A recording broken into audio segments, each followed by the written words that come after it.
اللہم صلی علی سیدنا و مولانا محمد ما عدل الجود والکرم و آلہ وبارک وسلم۔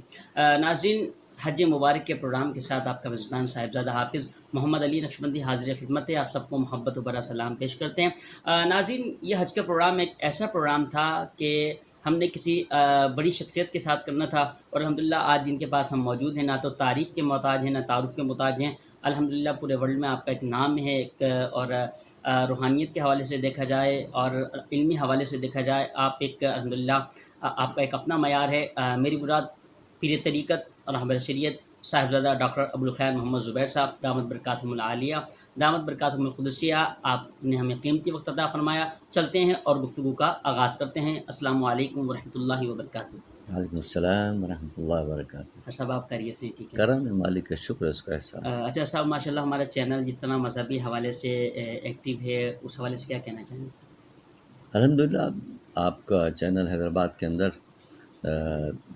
دینی حوالے سے، مذہبی حوالے سے اور حیدرآباد کے جو مسائل ہیں ان کے حوالے سے اچھے پروگرام پیش کرتا ہے اور لوگوں کو آگاہ کرتا رہتا ہے مختلف موضوعات پر۔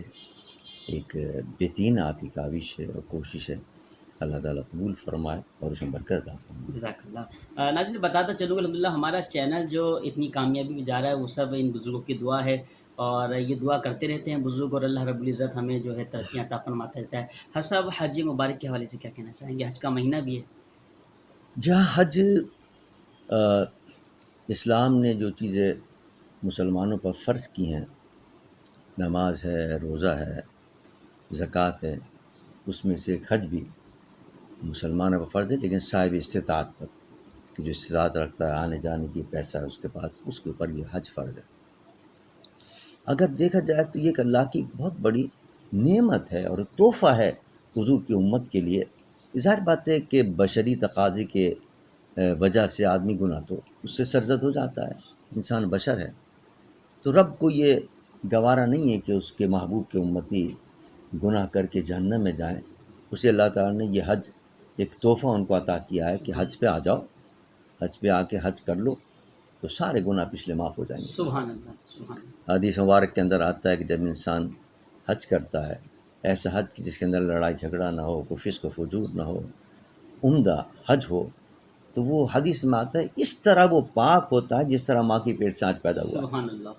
پھر حضور کے روضہ شریف پہ حاضری ہوتی ہے تو وہاں حضور نے فرمایا کہ من زار قبری وجبت لہ شفاعتی، جو میرے روضے کی زیارت کے لیے آئے گا مجھ پر واجب ہے کہ اس کو بخشوا کر جنت میں لے کے جاؤں گا۔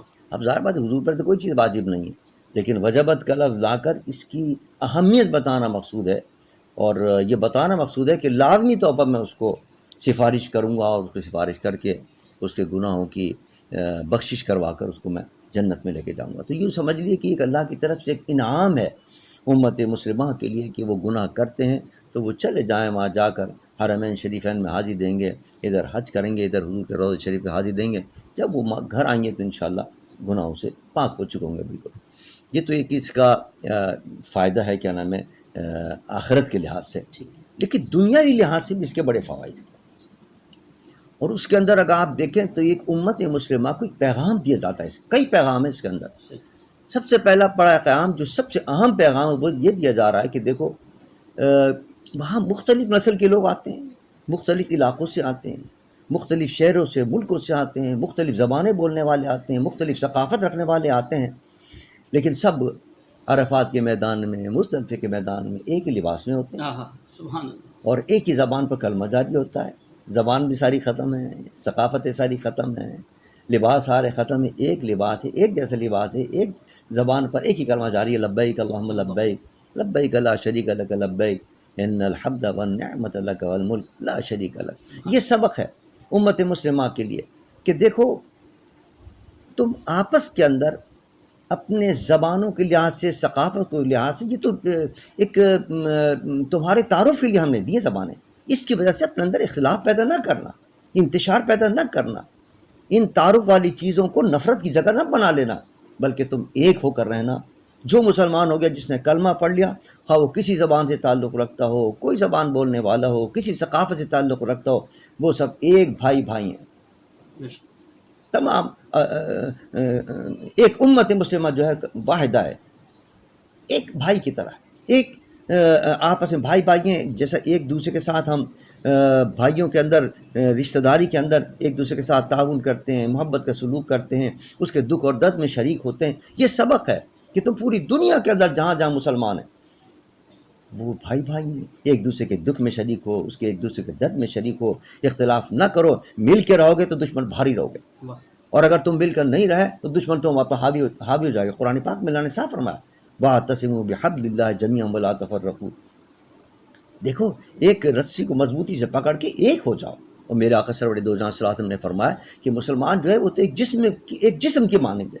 جسم کے کسی حصے میں بھی درد ہو، یہ نہیں ہوتا وہ درد وہاں صرف وہاں رہے، بلکہ اس درد کی وجہ سے پورا جسم درد مند ہو جاتا ہے، پورا جسم بے چین ہو جاتا ہے. سر میں درد ہے تو یہ صرف سر بے چین نہیں ہوگا، سر سے لے کے پاؤں تک سارا جسم بے چین ہو جائے گا. حضور نے فرمایا کہ مسلمان پوری دنیا میں جو ہے وہ ایک جسم کے مانند ہیں. اگر پاکستان میں کسی مسلمان پر کوئی مصیبت پڑ رہی تو پوری دنیا کے مسلمان بے چین ہو جائیں. اگر اسرائیل کے اندر اگر ہمارے فلسطینی بھائیوں پر مصیبت پڑ رہی تو پوری دنیا کے مسلمان بے چین ہو جائیں. اگر ہندوستان میں ہمارے مسلمان بھائیوں پر ظلم و ستم کے پہاڑ توڑے جا رہے ہیں تو پوری دنیا کے مسلمان بے چین ہو جائیں. اگر کشمیر میں ابو سینا کے اندر ہمارے مسلمان پر ظلم کے پہاڑ توڑے جاتے ہیں، پوری دنیا کے مسلمان ایک ہو جائیں اور ایک ہو کر ان کے دشمن کے مقابلے میں آئے تو اللہ ان کو فتح عطا فرمائے گا. تو یہ وہ سبق ہے جو حج سے ہمیں مل رہا ہے. لیکن افسوس ہمارے جو مسلمان حکمران ہیں وہ اس پر عمل نہیں کرتے. وہاں جاتے ہیں، حج کرتے ہیں، حج کر کے واپس آ جاتے ہیں، لیکن اسی طرح اپنے اپنے خولوں کے اندر اور اپنے اپنے دائروں کے اندر بند ہیں. حالانکہ اسلام تو ایک عالمگیر نظام ہے، اور یہ حج کے ذریعے ایک عالمگیر نظام دینا چاہتا ہے کہ تم سب ایک متحد ہو کر، تمہیں اقوام متحدہ کی ضرورت نہیں ہے. اسلام کی کونسل یہ تو اسلام کے دشمن ہیں جو سپورٹ کرتے ہیں اسلام کے دشمنوں کو، اور جہاں یہ سارے کے سارے دوڑ پڑتے ہیں اسلام مسلمانوں کو مارنے کے لیے، اس کو اقوام متحدہ سپورٹ کرتی ہے. تم اپنی اقوام متحدہ بناؤ. تمہاری اقوام متحدہ یہ ہے کہ سب مل کر متحد ہو جائیں مسلمان، تو کوئی دنیا کی طاقت ان کے اوپر انگلی نہیں اٹھا سکتی، کوئی ایک مسلمان کو انگلی نہیں لگا سکتا اگر مسلمان متحد ہو جائیں. یہ سبق دیا جا رہا ہے. کیا نام ہے، اب آپ دیکھیے آج کل ہمارا اسلامی ملک ہے پاکستان، اس معاشی طور پر کتنے مصائب سے ہم دو چار ہیں. اب جتنے بڑے بڑے اسلامی ممالک ہیں وہ کیا سارے کے سارے مل کر اگر ایک متحد ہو جائیں اور کیا نہیں ہم آپ کی مدد کریں تو کیا ہمیں IMF کی ضرورت پڑے گی؟ کیا ہمیں ورلڈ بینک کی ضرورت پڑے گی؟ کسی کے جگہ بھیک مانگنے کی ضرورت پڑے گی؟ نہیں پڑے گی. اتنے دولت مند ممالک ہیں. لیکن وہ الٹا کہہ رہے نہیں صاحب پہلے IMF سے طے کراؤ، پہلے IMF سے منظوری لے کے آؤ. بھائی IMF کیوں آپ غلام نہیں ہیں؟ IMF آپ کا غلام ہے. تمام اسلامی بڑے بڑے ممالک کہہ دیں ہم IMF سے نکل رہے ہیں باہر، تو یہ دوسرے دن IMF جو ہے وہ گھٹنے ٹیک دے گا. تو یہ ایک سبق ہے کیا نام ہے حج کے اندر کہ امت مسلمہ ایک ہے. اور یہ نہ کہو کہ صاحب وہ فلاں ملک میں رہنے والا ہے وہ فضا. میرے آقا سرور دو جہاں صلی اللہ علیہ وسلم نے حجۃ الوداع کے موقع پر فرمایا کہ آج میں تمام جاہلیت کی جتنی عصبتیں ان سب کو اپنے پاؤں تلے رونتا ہوں. کسی عربی کو عجمی پر، کسی عجمی کو عربی پر کوئی فضیلت نہیں ہے، کسی گورے کو کالے پر، کسی کالے کورے پر کوئی فضیلت نہیں ہے. فضیلت ہے تو صرف تقوی کو فضیلت حاصل ہے. یہ پیغام میرا آقا نے دیا، جو حج کے ذریعے پیغام ملا تھا حجۃ الوداع میں حضور نے پیغام دیا. اس پیغام پہ ہمیں عمل کرنا ہے. پاکستان کے اندر بھی سازشیں ہو رہی ہیں، کہیں لسانی سازشیں ہو رہی ہیں، کہیں فرقہ وارانہ آج بھڑکانے کی سازش ہو رہی ہے کہ مسلمانوں کو آپس میں لڑا دو اور مسلمانوں کو آپس میں لڑا کے کمزور کر دو ان کو. شام میں کیا ہوا، بغداد میں کیا ہوا، اسی طرح مسلمانوں کو لڑایا گیا رنگ و نسل کے بنیاد پر، فرقہ واری کے بنیاد پر. یہ پیغام ہے حج کے اندر کہ امت مسلمہ جس نے کلمہ پڑھ لیا وہ ہمارا بھائی ہو گیا. خواہ وہ کوئی زبان بولنے والا ہو، کہیں کا رہنے والا ہو، خواہ وہ پنجابی ہے، ہندی ہے، سندھی ہے، بنگالی ہے، خواہ وہ کیا نام ہے کوئی اور انگریزی بولنے والا ہے، جو بھی ہے جس نے کلمہ پڑھ لیا وہ ہمارا بھائی ہے. اس کے دکھ اور درد میں ہمیں شریک ہونا ہے، اس کے ساتھ محبت کا اظہار کرنا ہے.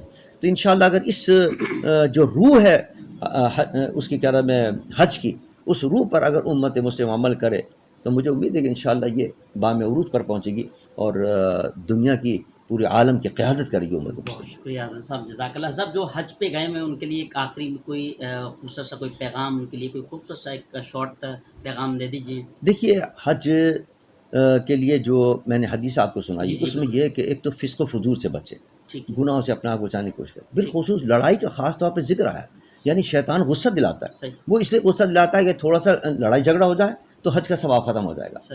تو حج کے لیے یہ شرط رکھی گئی ہے قرآن پاک کے اندر کہ دیکھو لڑائی مت لڑنا، جھگڑے مت کرنا. تو ایک تو لڑائی اور جھگڑے سے اپنے آپ پرہیز کریں. صحیح. بار بار شیطان آپ کو غصہ دلانے کی کوشش کرے گا, غصے اس لیے کہ آپس میں رہتے ہیں, جہاں باتیں سفر ہے, سفر کے تکلیف بھی ہوتی ہیں, پریشانی بھی آتی ہیں, مشکلات بھی آتی ہیں. تو ایک تو اپنے آپ کو قابو میں رکھیں اور غصے پر اپنے آپ کو قابو کریں, گناہوں سے اپنے آپ کو بچائیں, اور روضہ شریف کے اندر اور بالخصوص مدینہ منورہ کے اندر مدینہ منورہ کی ہر چیز کا ادب اور احترام کریں. سب سے اہم چیز حضور کی خاک مبارک جو ہے اس مدینہ کی, اس کا بھی ادب اور احترام کریں. وہاں کی دہی کو بھی آپ کھٹا نہیں کہہ سکتے, علماء فرماتے ہیں اس کی ہر چیز کا ادب اور احترام کریں. تو انشاءاللہ حضور کی نگاہ کرم ہوگی, اور اللہ نے چاہا تو آپ کو صحیح فیض ملے گا جو زیارت حرمین شریفین کرنے والوں کو فیض ملتا ہے انشاءاللہ. بہت شکریہ صاحب, آپ نے اپنے قیمتی وقت میں سے ہمیں ٹائم عطا فرمایا. ناظرین انشاءاللہ کل نئے مہمان نئے موضوع کے ساتھ حاضر ہوں گے. تب تک کے لیے اپنے میزبان صاحبزادہ حافظ محمد علی نقشبندی اور میری پوری ٹیم کو اجازت دیجیے. ایڈوانس میں حج مبارک, عید قربہ مبارک. پاکستان زندہ باد.